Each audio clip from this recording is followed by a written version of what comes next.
He called himself a king beneath the glittering lights, and she was just a humble waitress. But when he humiliated her, the heavens fell silent, for God had chosen to stand with the one who had no power. The air inside Le Grand Sceptre was thick with the scent of opulence and old money. Crystal chandeliers dripped liquid light onto marble floors. It was less a restaurant and more a modern-day palace, where the elite dined and the common served. At the center of the largest table sat Adrian Valley, a finance mogul whose arrogance was as legendary as his wealth. He was hosting a party to celebrate a colossal merger. His laughter boomed, an entitled sound that bounced off the frescoed ceilings. He was a man who genuinely believed his net worth granted him the right to be a moral exception. Tonight, he was the self-proclaimed king.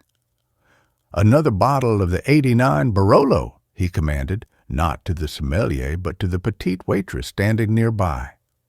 This was Amira. Her uniform was perfectly pressed, a silent testament to her professionalism.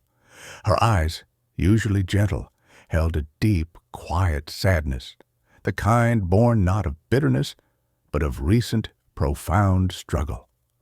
She moved with grace, a quiet dignity that was easily mistaken for submission. As Amira placed the bottle down, Adrian seized the opportunity to perform for his guests. He gestured dismissively at her. "Ah, the staff," he chuckled, addressing his fiancée, Elena, who offered a strained smile. "Do you ever wonder how some people manage to be so forgettable?" Amira remained still. Her knuckles tightened, but she did not lower her gaze. Adrian leaned closer, his voice dropping to a patronizing stage whisper. "Tell me, little lady, do you know who I am?" Amira replied softly, "You are a patron of this establishment, sir." Adrian burst into laughter, joined by a few nervous sycophants. "A patron? Oh, that's rich. No, let's be clear. I am the king here. My money dictates the tune. Your job is to dance." He expected her to stammer, apologize, and retreat. But Amira, having faced deeper shadows than his cruel vanity, offered a response that stopped his laughter cold.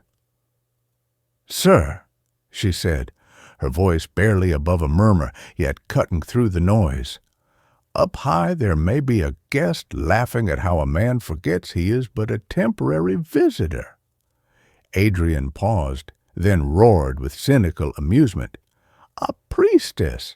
A fatalist! How quaint! Go on, run back to your superstitions." He didn't notice the conviction in her eyes, a quiet, unwavering belief that acknowledged a power far greater than his temporary throne. Adrian was right about the conviction, but wrong about the superstition. 3 months ago, Amira's life had fractured. Her mother, her only family, had suffered a debilitating stroke. Days later, she was wrongfully expelled from the prestigious University of Rome, a victim of a political maneuver involving a professor she'd refused to be silent for. In her tiny shared apartment, she had prayed every night, not for revenge, but for strength. "My Lord, if I must walk through the shadow, let me keep my heart bright. Let me not become the darkness I fear." She didn't blame God for the cruelty of man. She trusted there was a reason, a path she could not yet see. Every morning, she lit a single candle, praying for her mother, for those who had wronged her, and even for the strength to bless her enemies. She whispered her core belief into the silence. "I do not need justice now, only the grace not to turn wicked." It was this daily, quiet discipline of the soul that was her armor. Back at the banquet, Adrian, fueled by the wine and his own ego, decided Amira's quiet defiance needed to be crushed. As she approached his table again, he deliberately knocked a glass of water, splashing her crisp uniform. "Clumsy," he sneered loud enough for the entire table to hear. Then he addressed his Italian guests, switching smoothly to rapid, vulgar Italian, assuming the waitress wouldn't understand. He launched into a torrent of explicit insults about her character, her poverty, and her low station. He ended with a vicious cutting phrase, "Non sei altro che polvere da spazzare." "You are nothing but dust to be swept away." Amira's face flushed. The old instinct to swallow the insult, to remain the invisible servant, screamed at her. She had been taught silence was survival, but a fierce inner clarity flared. It wasn't anger. It was the echo of her prayer. The words of her faith resonated in her mind. "Do not be afraid to speak the truth. I am with you." She looked at the floor, took a deep breath, and then slowly raised her head. Speaking in impeccable, formal Italian, she fixed her gaze on Adrian. Her voice was calm, clear, and devastatingly precise. "Mr. Valley," she began, her tone utterly devoid of heat, which made her words all the colder. "I apologize for the water, but you assume my ignorance. Your insults, sir, though colorful, only reveal your own profound spiritual poverty. The man who needs to tear down another to feel tall is the shortest of all." The room fell into stunned silence. Guests exchanged shocked glances. Elena, Adrian's fiancée, looked mortified. Adrian's face went from contempt to scarlet fury. He pushed his chair back, towering over her. "You insolent! You can win in this room, sir." Amira cut him off gently, placing her hands neatly behind her back. She lowered her voice so only he could hear. "But the Lord sees the heart, and he will render judgment." She then turned, bowed slightly to the shocked guests, and walked out, leaving the king paralyzed, his self-proclaimed throne momentarily shattered.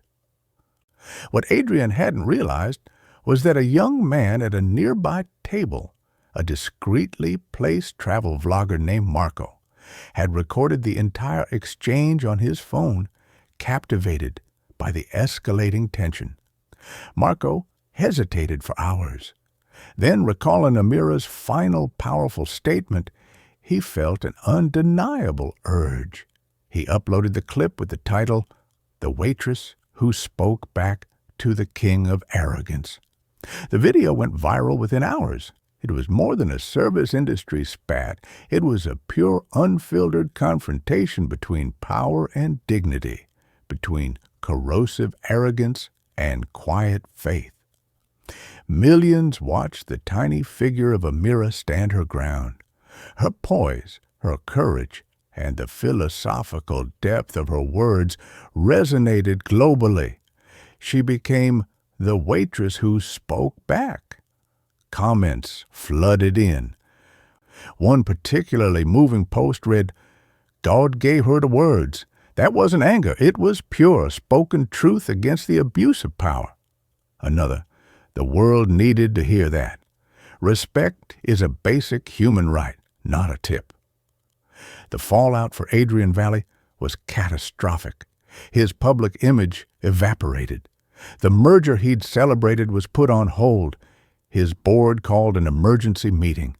Worst of all, Elena, utterly ashamed by his vulgarity and cruelty, returned her engagement ring. Amira watched the news with her mother. She felt no thrill, no vindication. Instead, she felt a profound sadness for the man who had lost everything because he had forgotten his humanity. She closed her eyes and prayed for the very man who had tried to ruin her. "Forgive him, Lord, for he did not know the true cost of his actions. I ask not for his punishment." but for his repentance.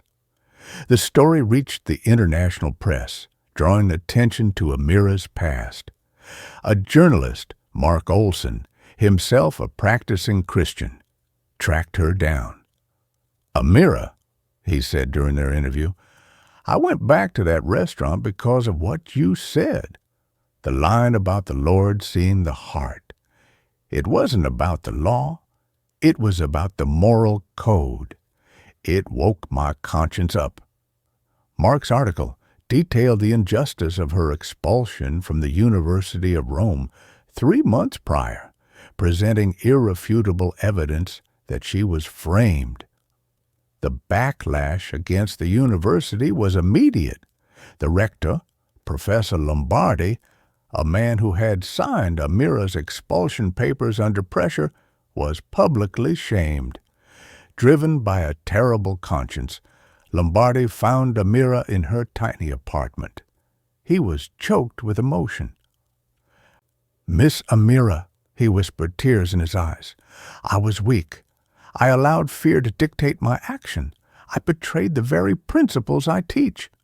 Perhaps God has used you, a simple student, to correct the gross error of our esteemed institution." Amira was formally and publicly cleared of all charges. The university not only restored her academic standing, but offered her a full 4-year scholarship for the remainder of her studies, begging her to return. Her dignity was restored, a testament to the fact that integrity, once questioned, shines brighter when vindicated. A few weeks later, a beautifully dressed woman stood outside Amira's door. It was Elena, Adrian's former fiancée. She was clearly distressed. "Amira," Elena said, her voice shaking, "I came because I couldn't live with the guilt.